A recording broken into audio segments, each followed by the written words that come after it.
তোমারও তো সমস্যা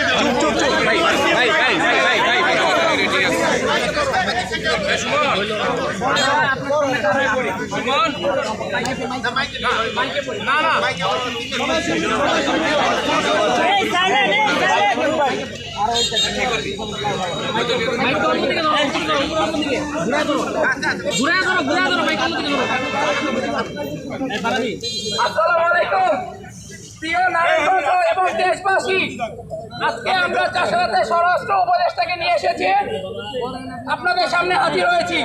আপনারা ইতিমধ্যে জানেন নারায়ণগঞ্জ সহ দেশের আইন শৃঙ্খলা পরিস্থিতি কিরকম। আমরা কিছু দাবি নিয়ে এসেছি।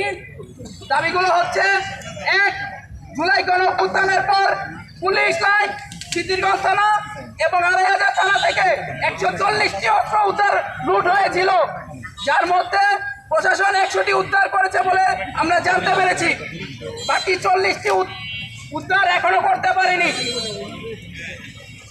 একই সাথে রাইফেল পাস থেকে অসংখ্য অগ্নিয়াস্ত্র লুট হয়েছে, যা আগামী সুষ্ঠু নির্বাচন বিঘ্ন সৃষ্টি করতে পারে। এসব অস্ত্র দ্রুত সময়ের মধ্যে উদ্ধার করতে হবে এবং আওয়ামী সন্ত্রাসী ব্যবহৃত অস্ত্রগুলো তাদের কাছে হস্তান্তর করা হয়েছে তা উদ্ধার করতে হবে। আওয়ামী লীগ ও ওসমান পরিবার বিভিন্ন দোষরে প্রতারণা নারায়ণগঞ্জ